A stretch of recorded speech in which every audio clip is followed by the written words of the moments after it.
dolel pour mu feku tax GRA loi moko dolel pour mu feku tax GRA loi moko dolel pour mu feku tax GRA loi moko dolel pour mu feku tax GRA loi moko dolel pour mu feku tax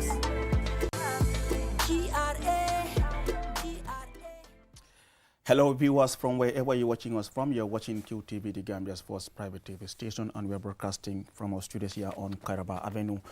And we are back for another edition of your weekly GRA Taxpayers Education Program brought to you by the Gambia Revenue Authority in collaboration with the French Development Agency. And as usual, my colleague Ansman Sunyati has been hosting the program for the past 2 weeks, and I'm joined on the program again by Henry Mendy, who is Manager Taxpayers Education. Mr. Mendy, good to have you on the program. Good evening to our viewers out there and the taxpayers who are living up to expectation and those that are also trying to respect the laws. This is your program. You are trying to, We've missed Aliu. We've missed Aliu for a while.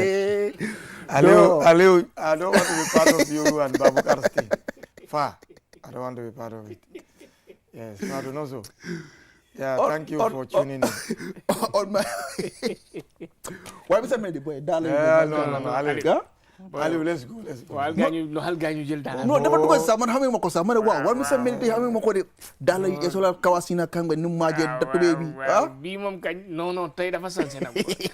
Are you going to get a long weekend? Wow, no, we can be starting to be Lola, I could buy a color leg old pie. Manako old pie. On my on my immediate right, I have Babukar Njai, who is a senior taxpayer education officer. Babs, let the last program.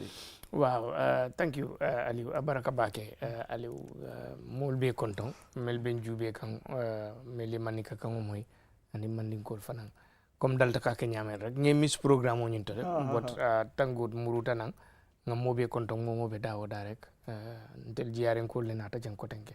But meta yalla imani ko sol dun last week de. No. Last week men dun no. No. Woni ñim manke kirinde. Isi ñim programme o kino le for let's say 3, 4, 5 months. Yeah. Every week me different cost. Ani montoro fanang, you know. Yes, every week fanan different montoro. Ya jata jay. On my far right, I have Anti Fatu Jam, taxpayer service officer. Anti Fatu. Dila dal last program. Sansengare gamo bi Muhammad tay mom machallah mom gamo bi dina nende tay gamo la tay judi yonante bi la so dañ am pour célébrer or la sol ni de lolou nak amba chamin yep wa Madina bay lañ Madina bay la fa bi amna after suñ paré dag mako jox moy bul ko suma way amul ben problème machallah manako machallah kontaan nañ di waxaat ne ñëwaat nañ ci programme taxpayer education biñ leen di amal every week ci time bi di leen dalalat yeen ñep sétan kat yi. Thank you very much, Andy Fatu, Babukar, and Henry. Well, we'll just continue, where we stopped last week. We're talking about the Integrated Tax Administration System, that's ITAS. And on the ITAS, we are looking at, tax agent, registration, which is very important as far as, this new initiative is concerned. I will start with Henry. When you talk about, tax agent, who is a tax agent? Okay, thank you very much, Aliu. There's a tax agent regulation 2021, and it describes a tax agent as just like a clearing and forwarding agent. It's an entity or a person who is registered, approved and registered, and licensed by the Commissioner General to be and go between taxpayers and the authority. Okay. If, like for example, Baukar has Jai's import and wants to pay his taxes, can hire Fatiam as if Fatu is registered by the Commissioner General, and then Fatu will be all tax matters concerning Babu's import will be handled by Fatu or Fatu's agency. So that's an agent, yes. Okay, tax agent. You must be registered. You cannot just go and then say, well, I know taxation or I can help. No. Or you can just sit in Badebusali, Kenya. No, I'm not the one saying it. But I don't understand. No, I'm not the one saying it. I'm not jotaay bu toog woon nañ ko foofu. So léegi mu ngi moytu. I'm not the one saying it. Aliou, don't put words into my mouth. No problem. Bawkar, I mean, comme ya ngani ni kamena because be men wala mo tax agent nya moy jaar ka for tax agent nya tax agent abaraka bake Aliou comme tax agent regulation loi lo me anon kana ta Gambia 2021 okay but ya da dale hani sanya man approve follow but another 2021 wala nay kay ko tax agent regulation okay ni ajube customs la business procedure ni ye clearing agent sotole me anon ko lekala good soul clear and everything. I think last week I saw they published the approved exactly.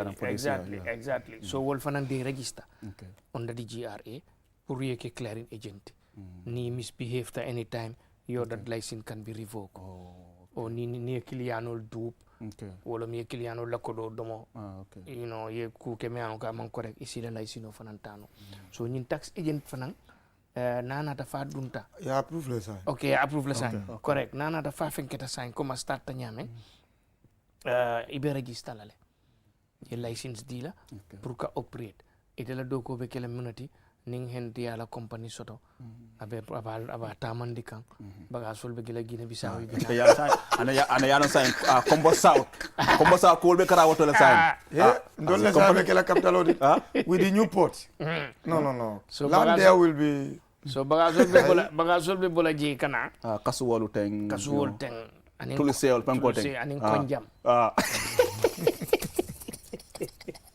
so at the time soto la pour kata tax jo every time so abete agent ning employ la le itele ba represent la natra nin tax jo wato sita but fo ite sike moti man ko commissioner general ning wole be certify la wala ma be license dile la le pour y operate and that license is renewable every year but comme nga fo nyame natra wo business o ning kono ye ku kele imanyanna men kala isi la license no table lan at any time and ndu ite tax agent ning ye any misbehavior menke me yeta do ko la will be held responsible because you are represent o mari le represent kan just pour ka soutianti wolom tax agent jërëjëf Baboucar ba ma indi antifatu comme li ma doon laajte gars yi rek ñu ngi discuss li nga ne moo nekk tax agent regulation bi maa ngi dégg Henry mu ne already approve nañ ko waaye soo déggee ñu naan tax agent dañ ko dee dégg far di dégg tax agent man tax agent laa ak yooyu noonu kan moo nekk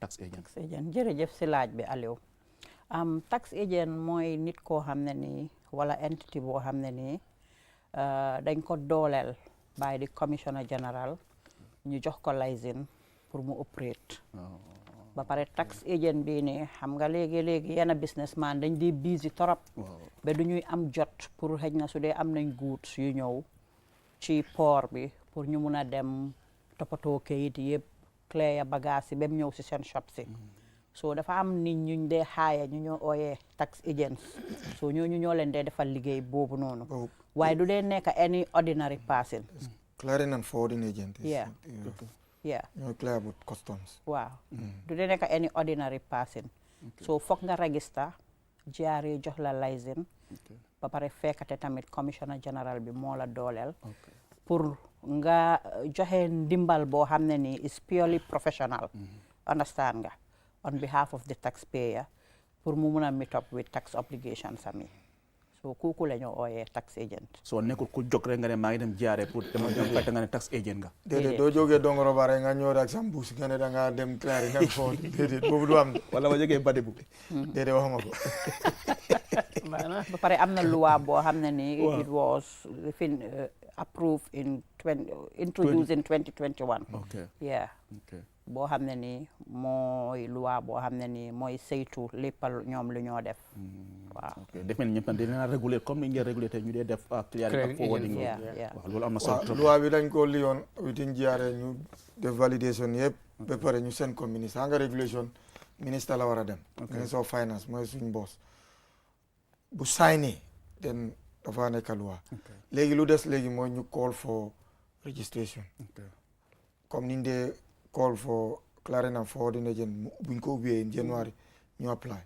So it's approved, but we are yet to call for people to come and apply. And that brings me to my next question. I mean, you've already informed us who a tax agent is. Yes. I mean, in terms of who can register as a tax agent, I mean, you mentioned Dongaroba.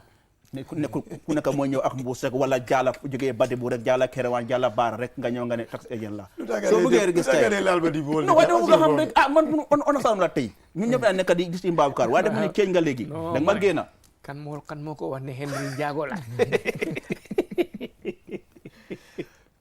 okay there's a category that can apply. You have to qualify to apply for tax agent, as a tax agent. Number one is you must be an accountant. A registered accountant. Yes, you must be an chartered accountant, and you must be registered with the Gambia Institute of Chartered Accountants. Okay. Okay, and you have to also comply with the Financial Reporting Act 2013, because it is stated there the qualification to be. So if you are an accountant or chartered accountant, you have to follow the rules of this thing, Financial Reporting 2013, and also you have to be a member of the institute. Okay. Because it's a regulatory body. That institute is a regulatory body. So that is number one. Two, you have to be a legal practitioner. Okay. So and you have to have a certificate, a current certificate of practice. Because you know, as a barrister, you need to be renewing your certificate, your license. Sorry, your license every year. So you have to have that license to practice every year. And then the number three is somebody who has been a tax person, male or female, it doesn't matter. Okay. And you have served for maybe 10 years experience. Okay. Now you've left or you have retired or whatever, and you want to be an agent. Okay. Then you can also register. Okay. And then the other one says any other qualification that the Commissioner General deems fit, you can also be registered. Okay.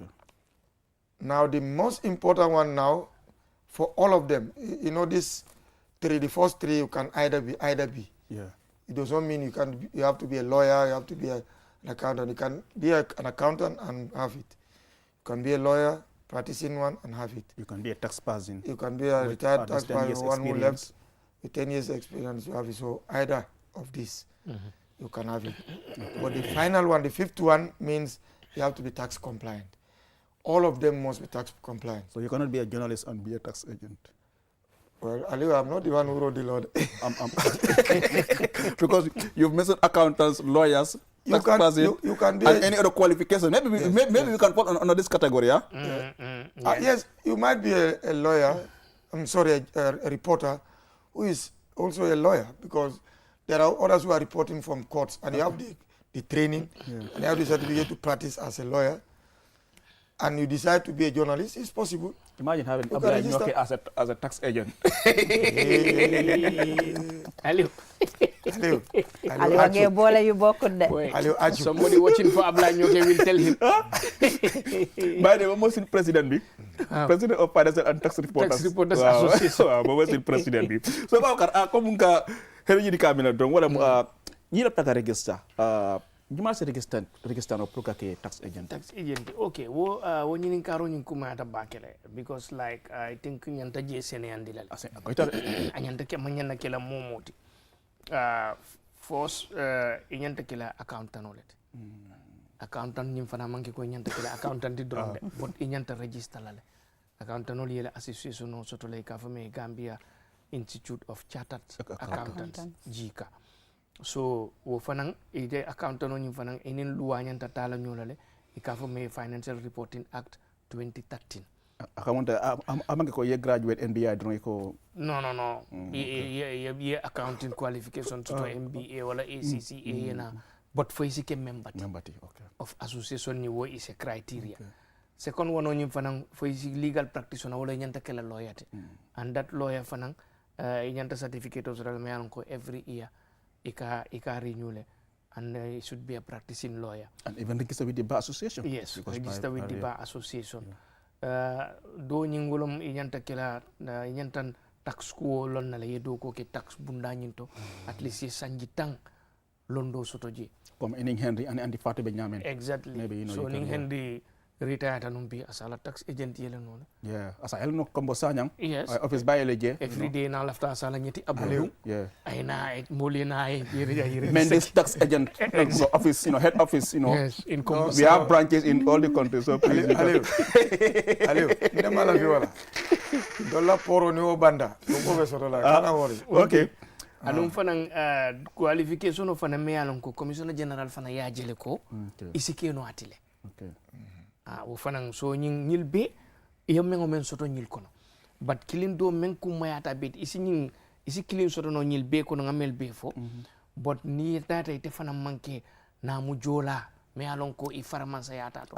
Angalel ka fuma tax compliant. Momen buka tax on time. Ito ko tax agent. Isi nyin qualification ol be soto no le. Yena yete fango jube ya je ko no. Ite fango man compliant. So ite keno la.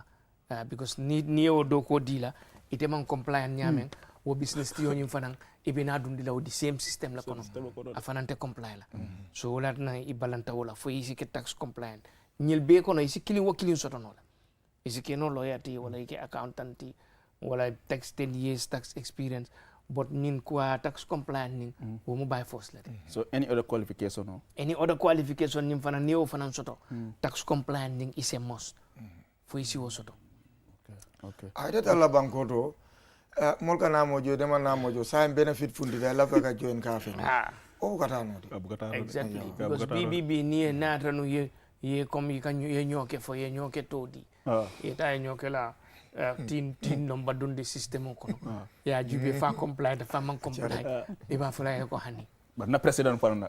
I kanyang na president. He is my president. Nyoke ha. Okay. Taxpayers reporters.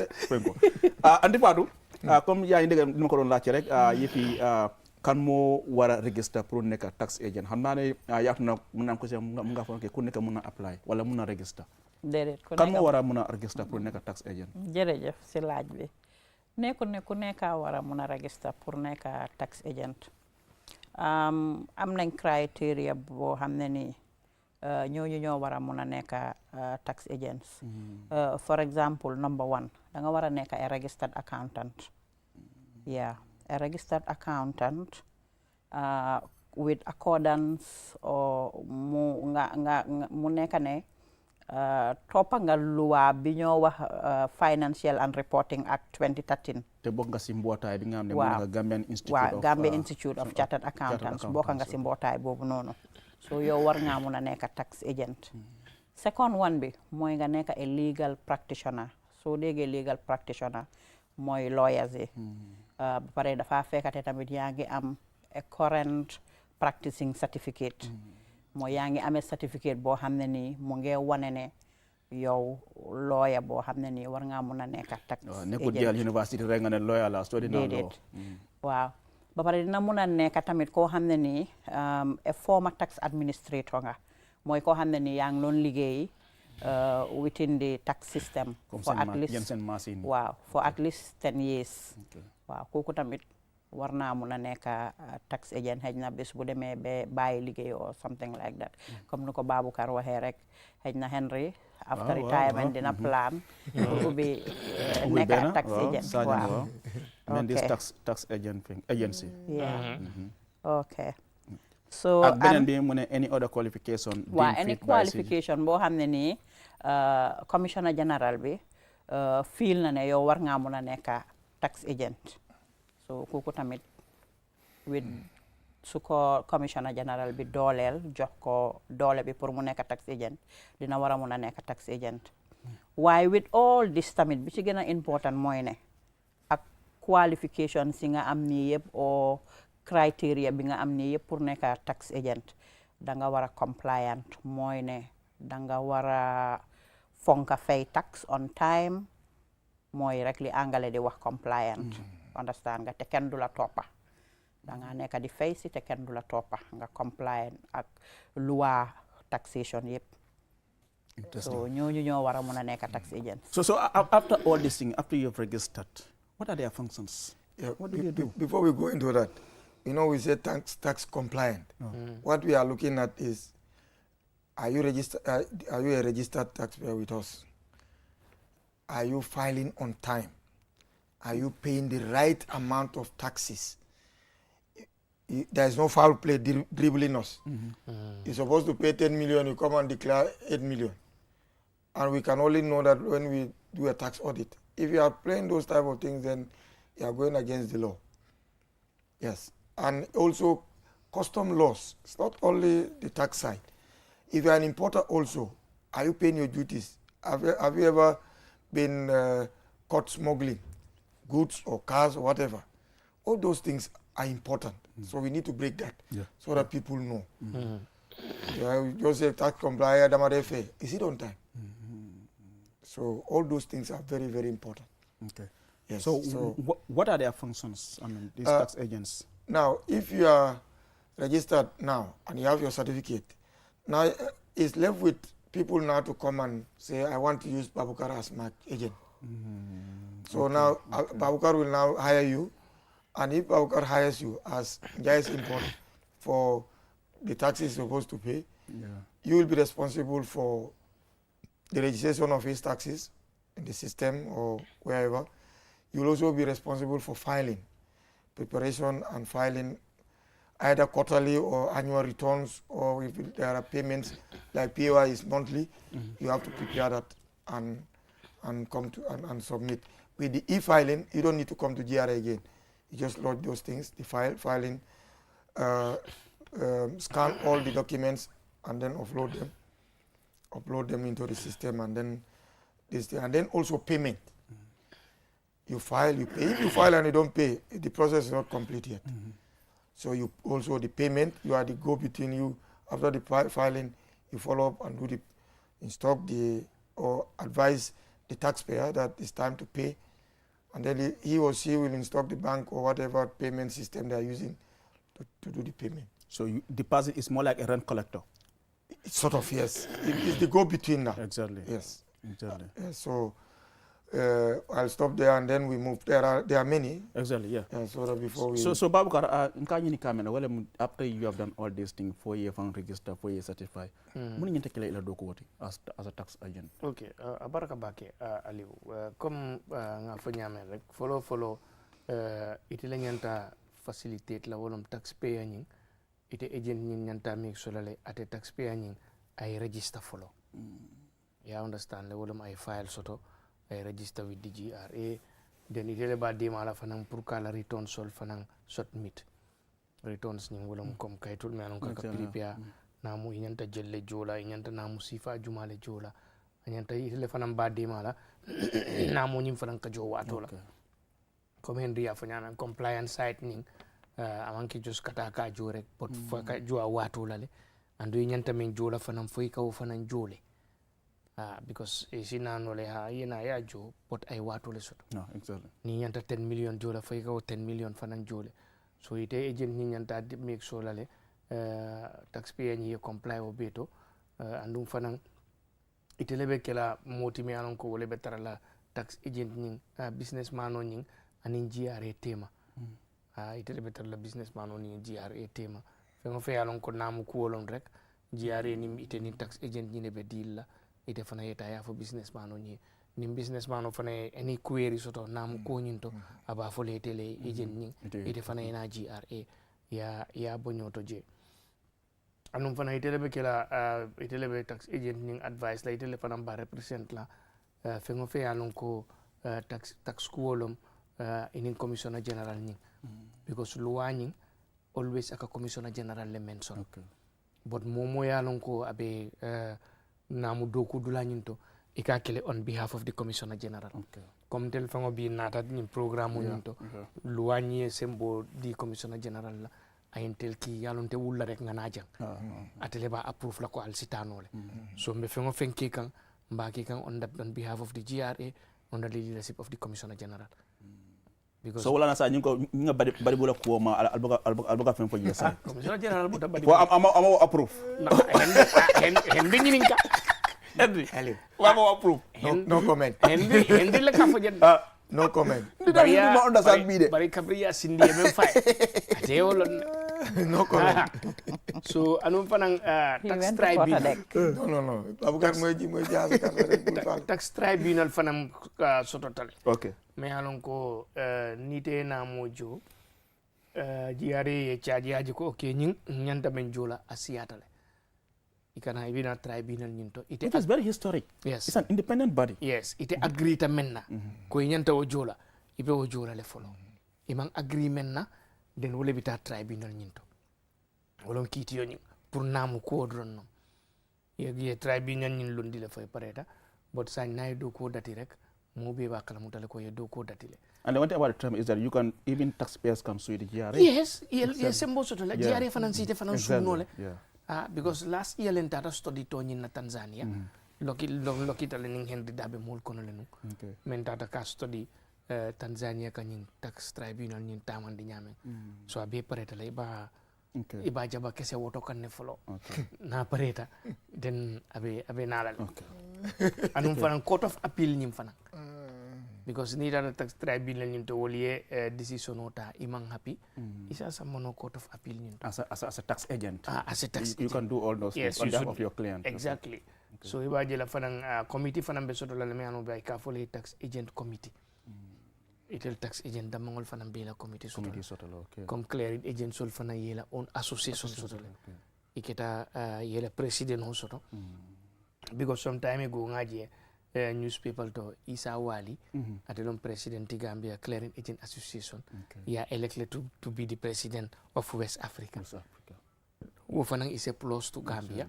Ngaje kuna Clearing Agent la president is heading the whole West Africa. It tells a lot. Yeah, so wo important tabakele. And any other thing me anong ko is established under the tax agent regulation. Wo fanang important tabakele. Andi Fatou ma ñëw si yow rek ñu ngi doon waxtaan li nga xam ne moo nekk gannaaw bi nga defee lii ba registré ba ñu certifié la as tax agent lan moo war a nekk sa liggéey as tax agent. jërëjëf si laaj bi Aliou tax agent nag liggéeyam bari na. Number one li war a njëkk mooy da nga war a register taxpayer bi su ko defee mu am file ak ñun. Nga xam ne saa yu ñëwee GRA dinañ ubbi file boobu xool payment sam lim def xool return sam yi and all that so loolu mooy li njëkk si liggéeyam nga njëkk a register taxpayer bi. The second one mooy ne yow tax agent bi sa responsibility la pour nga prepare ba pare nga submit tax return si on a quarterly basis. Also, so it's always your responsibility pour kayit yi nga xam ne nii moom la taxpayer bi di war di indi GRA yëpp nga xam ne yëpp pare nga ko and then nga ñëw submit ko on time. Okay, number 3 mooy yow tax agent bi yaa wala facilitate payment si taxpayer bi yëpp bépp loo xam ne nii rek businessman bi nga xam ne yow moom nga nekk di liggéeyal am na pour fay ko yow yaa war a make sure ne li ñoo fay noonu mu ñëw GRA on time. Another thing tamit yow yaa war a nekk koo xam ne nii yow yaa war a support taxpayer bi nga xam ne dina mun a nekk di maintain record sam yi understand nga mooy comme like su dee businessman la li moo jaay li moo fere ak lépp loo xam ne nii daal dafa concern business bi yow yaa war a responsible pour nga xam ne loolu noonu yëpp am nga ko in white or in black and white so si gàttal xaaral ma am foofu den xëj na Henry dina dem through yeneen yi bala maa del si waat foofu. So jërëjëf Aunty Fatou. Mr. Henry, after all this thing, the relationship between the tax agent and of course the taxpayer is something very important. What sort of relationships should exist between these two? I have not finished my own functions. Okay, continue. I stopped somewhere. Okay, Babu went forward. Okay. Like from what Fatou said, also record keeping is important. Okay. The law says records must be kept for 6 years. Oh. Like you have started business, you should keep your records even after 6 years. Those records should be there up to 6 years because we can need We are in 2025. We can need 2023 or 2022 or 2021 records for audit purpose. Okay, and you need to produce those things. So record keeping is very important in tax matters. So as a tax agent, you have to support also your boss or your employer in making sure that all the records are intact, even after the tax year. They must be kept. The other one is you liaise between you and the authority. Your GRA and the tax listing, you are the liaison officer or whatever between you. Also, if your taxpayer is not satisfied, he can appeal to the Commissioner General first. Can say, yes, I was given this, like if you have not filed, and now people or enforcement officers have gone there, now they've made, either done an audit or done assessment, and send the assessment to you and you are not happy, you can first appeal to the Commissioner General. If the decision of the Commissioner General is not still satisfactory, you can then go to the tax tribunal. So you, the agent, will represent your the taxpayer. When the discussions are going to happen between you, between the taxpayer and the Commissioner General, also at the tribunal, tax tribunal, you should also be ready to represent. The taxpayer can be there, but you can also represent the taxpayer. And the tax tribunal is independent? It's independent, yes. It's headed by a High Court judge. Yeah. Yes, and there's somebody from the private sector. I think it's a five-member committee. Yes, we have two chartered accountants who are private. They are having their own private business.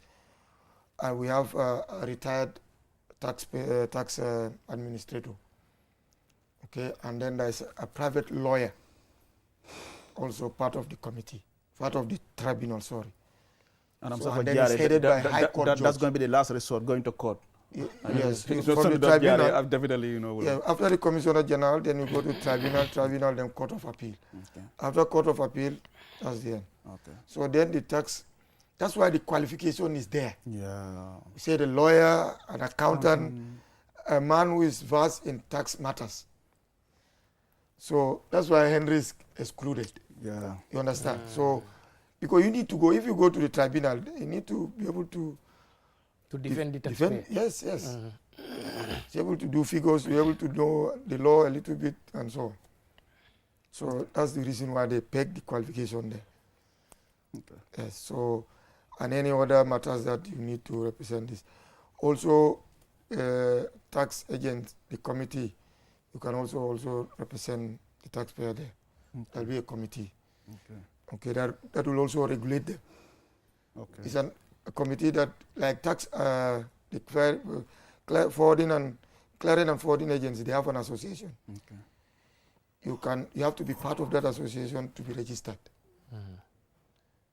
In fact, the application process starts through that. And so the agent, the committee to the agency to for the tax agent, you have to go through them to get, so that there's sanity in this process, because you are involved, you deal with a lot of money. So there should be sanity in this process. Okay. Yes, my next question was about the relationship. What kind of relationship should exist between the agent and the taxpayer? It is the taxpayer that appoints the agent. You can be registered with the Commissioner General, but it's the duty of the taxpayer to now take this thing. So it is employer-employee relationship. So the taxpayer must be appointed by the tax agent must be appointed by the taxpayer. And then they will then go into the system, the ITAS, to register the tax agent as my representative in the system. Yeah. And then after that one, then both the taxpayer, the tax agency are all registered, and whatever applies to the taxpayer will apply to the tax agents. Okay. If you fall foul of the law, you'll be dealt with. As a taxpayer, there are responsibilities that will fall on the taxpayer, there are responsibilities that will fall on the tax agency. And as a taxpayer, you can choose to also say, I'm done with this person. Let me move to Yes. You have the power to appoint, you have the power to decide. And when you do that, you go into the system to the register the person as your representative. Okay. Bawka? Yeah, abaraka Aliou. Comme agent ning taxpayer ning ila ite mo nyanta kila nyame. Akuma da bakele. Follow tax agent ning taxpayer ñine ka appoint comme teme mo businessman o ñinti yalon telon taxpayer ñinti son tele be agent ñing appoint la but ntek mo ndim comme nga sembo sotule pour ka appoint nga sembo fana sotule pour ka bay bibi bin sitano le do ko kenye as a tax agent along the line mantano maybe la call siatale be call tamandi la nyamen andinte lafta la nyamen wala ñen kol be afro do mo kan latte ko ka ko sorry man so for next week wala be fine boy do mo kan fana ye ko di ko nyugo binti nano la you know every day be excuse yeah so mbe bondi la wala na ko di tax agent ay sembo so le ke appoint temporal or permanent na pareta pour que bondi anytime ase bondi no anum fana tax agent ning anin taxpayer ning ye fengo fenketa itel mo fulo be responsible lale comme bi sa ni tax agent ni tata ay kuwol keme alon ko anin loi man tañola itel mo fulo be will be responsible for those actions fengo fe alon ko kita man anin loi man tañola because ite the agent mentamu business onindi itele be tax agent ning register la andum GRA ba jelale ko ha ibe kaytul sambala nan me an ko le bay tandi la ko ñine ben de represent kan so ay fengo fenke aba ke kan on your behalf aka ke ite to yale la aketa nyama ite to yalon amanka nyama ite to yalon so ni wo problem si fal keta lu wañi yemem fo ni wo le bitanyola yes andi Fatou lima la ci gaare mo nek ban façon relationship mo wara exist digante yow mi nga yow agent nga ak nga ne mo nek taxpayer bi ban façon relationship bay nga te hel Fatou lo bis always sikola ko de def lama mi ñu feñ gamo bi la tay bes gamo la tay bes bu magala so fo mu sin rek adi Fatou la not necessarily but not necessarily bi waaye tamit bes bi moo waral lu nekk exactly loolu laa gis tey moom waaye bala maa ñëw si sa laaj bi ma laayee biir yeneen liggéey yi nga xam ne tax agent bi war na koo mun a def because man dafa am fu ma emoon waaw xaaral ma jekkali boobu noonu rek waaw tax agent bi moom moo war a nekk diggante GRA ak taxpayer bi anything loo xam ne nii rek happen na te concern na taxpayer bi moom moo war a dox jéego yooyu noonu ba loolu noonu mu réglé ko léegi another thing tamit moom moo war a nekk di advice taxpayer bi ba pare tamit when it comes to like yëfi anything concerning the tribunal or the court of appeal or whatsoever moom war naa mun a represent taxpayer bi foofu noonu léegi tamit dañ dee am committee so committee boobu noonu tamit moom mun na faa taxawal taxpayer bi loolu yëpp waaw loolu yëpp war naa mun a bokk ci liggéeyam waaw léegi ma ñëw ci sa laaj bi comme ni nga doon wax ne lan moo war a mun a nekk relationship bi tax agent bi ak taxpayer bi seen relationship mooy ne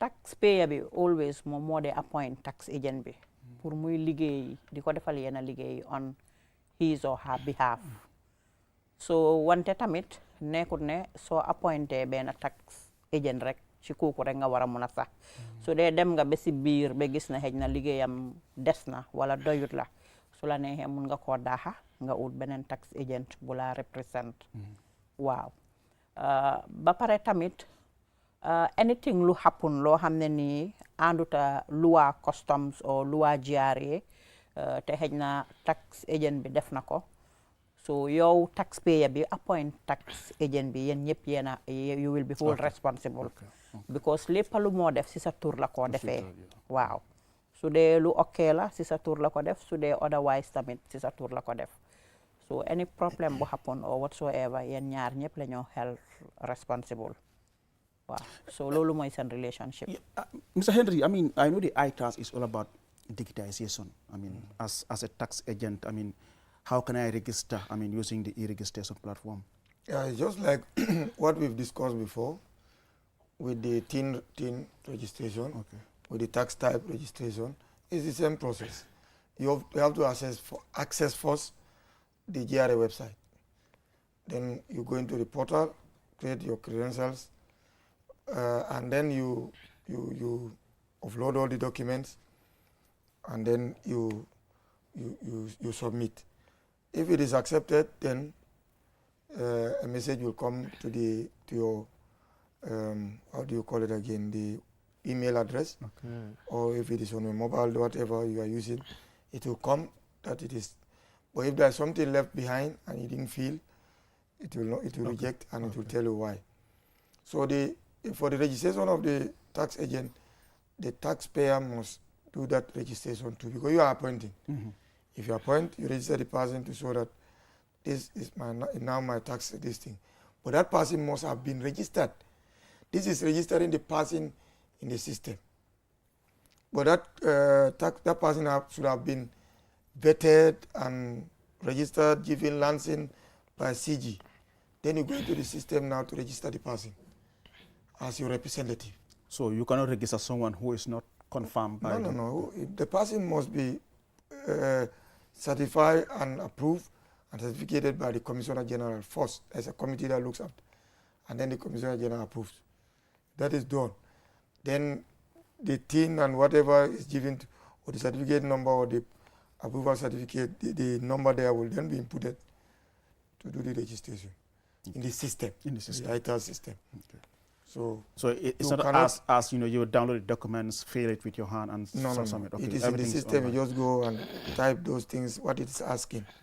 You do all that online, and then scan all the documents, meaning the tax agent, the certificate, the TIN, all those will be put in. You, the taxpayer, your TIN also will be there to show that you are appointing the person. And you also appoint your tax agent for the e-registration system. You appoint when you agree. Then you have to register the person in the system. You have to register the person. So how do you do that? That's what I'm saying. You have to access our portal first. Our GRA website. Go into the portal. If you go in, it will show tax registration, tax type, TIN, tax agent registration, filing, payment. It will show all those things. Then you click what you want. And then it's a simplified process. You follow the steps until you finish with all what it asks. If you leave something behind, if you submit, it will not be approved. There will be something to say, this place is left. Because it's compulsory. Yes. It must be. If it is a compulsory box, you must fill it. Babukar? Yeah, abarka bake aliu comme nga fonu ko ni ITAS system ni wolom nani jamani labong system men kana ni lafta tax agent ni register la fay si mo la portal GRA ako jaman labang comme jaman labang ko jaman afara mu imam doldi de jaman nyim bandale po experience be injury time be wole play kan bari nga o menun 2000 na beri aka fale nun 2000 ako nyako ay gamosor be la side ako nyako nyata gamosor la ji de mo feyre ta jam la gata leta gele sombi kar yi gamolu side ita da wala leta be ji leta ki addi patu chamie ki Babukar ya ki Henry chief guest of honor en fact jam la be chief guest of honor okay so ni access total portal nyinto then ibela on credential create ale wala mila ibe parliament dundina machine to pour machine ya non ko ali wolom nyinti okay because ali ite nyanti la on credential soto la ndengan ta soto Henry ata soto Fatiam ya ta soto so ni ata portal nyinto ni adundi yela username dundi then yela password dundi machine balu na ko Babukar long no mo ko data access no la ite la password do dile la jele ba access no so ni access then ibe log in la le then ilafta fengo fenna machine ni mbaytan dile la baytan dile la tax type registration fele TIN registration fele tax agent registration fele sa ite sula tax agent la ibe o click la le then form mo nyim binala le yanta men be feel la ya feel ni ya feel foy pareta yanta kaytol men dundi la kono ya dundi je wolon upload ninti den ya submit wo feel nyin kono nak nata ye mistake killing kije ni ya submit masino ni mbay tan dile la hani abay tan dile ko yedula kilim bulala abe je tan dile la ye muruje ko tenke yew je keku den ya submit den nata correcta masino ni mba itandile ko yes. Yeah. So how do you appoint the tax agent? Through system morning. Yeah, through system ning ibe tax agent ning appoint la nyameng through system new fanang is more or less the same. The same process. Ibe portal ning access la le. Then you log in and you credentials all. But andile la you taxpayer registration you tax agent registration and so on. Yes. And this is also how to appoint the tax agent. All will be there. So it will have to be kill clearing. Exactly. So formo binara remember it andile ko even you feel lale for the tax agent. Request for tax agent. And do we have all the certified tax agents on the portal? Obatar lale ko at the level of the GRA mulla system onin kono we have all the certified agents. They'll be there. Yes. Okay. Nite mo kilin dundi ne alon ko ayala credentials all bake and everything. Ni after submit la masino baytane la ko hani diare manning amani ñimo ati paduma approve polo because machine fulol be diamu la exactly be agent ibe diamu la baytane la ko hani ñindati ye ani Henry man ke agent amanke agent den ibe muru la ay bodu man okay interesting andi padu comme ali ma don lacce gaay rek mo nek yifi e-registration bi so waré register sa agent wala nga bëgg register yow sa bop on as e-registration bi ndax nga démé pour mun ko def waaw so bëggé register always da nga dugga ci suñ website bi then so duggé ci website bi and then dina la lead to steps yo xamné ni di nga mëna register so dina la wan fo xamné ni fofu nga uploader sa credentials ci na nga wane yow yaay kan su ko defee dina mën a ràññee ne kii Aliou la wala kii Henry la wala kii Baboucar la su ko defee nga login and then dina la wan form yi nga fill wala dina la wan different sectors su dee tax type registration la or teen registration la or tax agent registration la whatever then yow yaa xam lan nga bugg a def then nga click on that one then so cliquer on that one then form bi dina la ko indil so li nga war a fill yëpp nga fill ko ci biir form bi then soo paree nga fill ne you are okay then nga submit waaye nag soo submitee so everything okay dina la jox an acknowledgement wane ne sa form bi submit nañ ko waaye nag su dee da nga submit form bi mun na laa wan bañ a submit form bi mu dem ko defee dina la wan ne yow dafa am foo def mistake wala dafa am foo bàyyi foo waroon a fiil waaw te loolu noonu is important pour nga fiil ko so noonu la moo demee so léegi soo waree appoint sa tax agent bi tout système bi loolu noo ko dee defee soo waree appoint sa tax agent bi waaw ok comme boobu tam the same waaw boobu tamit the same process la moo jël the same process la moo jël dugga ci website bi and then nga click lan nga buga def and then mu indil la form bi and then nga register ko and then nga submit once everything is filled properly then dina la jox an acknowledgement ne waaw accept nañ li nga def ci biir form bi yëpp if not tamit dina la wax ne déedéet acceptuñ ko because am na loo bàyyi gannaaw loo war a def so bu dee dem naa par exemple maa ngi fill form bi par exemple ma dem ma ne ok tax agent ma binda Ansumana Eso Ñaasi bu dee Ansumana Eso certified ndax machine bi dina ko accept déedéet du ko accept interesting so yeah du ko accept dina la machine bi dina la woon na ñun Ansumana Eso Ñaasi wax si télé bi lañ ko xamee ok waxee xamee wuñ ko mbiri tax waaw ok dëgg la yaa ngi nii di wax ci télé bi de te tax lii so mun naa jàngalul exactly so I mean how does an agent represent a taxpayer through the e-registration platform? Yeah, it's the same thing. Like now, when ITAS comes into force, there will be nothing like carrying all your papers to GRA.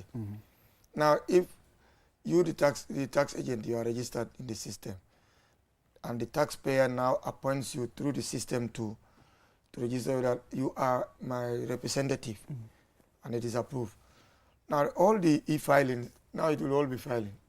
What we said, the function of the tax agent is the same as the function of the taxpayer. When it is time to file, the tax agent will go into the system, use his credentials, or there will be a whatever to use to go in. Username, password, or a code or whatever, and go in, and then use the thing. If he's filling, say I'm filing for Aliwalu's tin will be in, all the details, file, and then maybe proceed to do the payment, if he can do the payment for the person. So everything will be done electronically. So, I mean, how do you, for example, delink the tax agent in the case you feel like, you know what, you are not serving my purpose? So yes, the way you go into the system to take him, to register, to take him as your agent, that's the same way you go back, and then the system will show you how to delink. You go there and remove those things and then submit the form. The moment it is accepted, that person will not be able to access anything about you anymore and cannot represent you. So the system will, the ITAS will now recognize that this one is now have severed links with Henry. Henry is not representing him anymore. I'm told we're running out of time, but these are summarizing not wrong. I mean, ila tax agent, you know, like, pour I represent using the e-registration. Ikaw kanyari wala nila taka bonde fanang like ya bay doko wala. Correct. Ka sak. Al ko jande link pa ba pala ya bay. Ya long relief. Ya long jan ni ko di link ilafta nyi nyandilal. Pour nyi. Exactly. Comme kabri ba tala doko la. Ya lo dunta system o nyin kon. Ya register as your agent. Ni lafta bondi la fanang. Ibita the same system le kono ko tenke. Yeah, access. Then ye login details will be soto. Then yeta ya the link from yet be form ni fill lale. Gaitandi kon lafta kari bondi lale.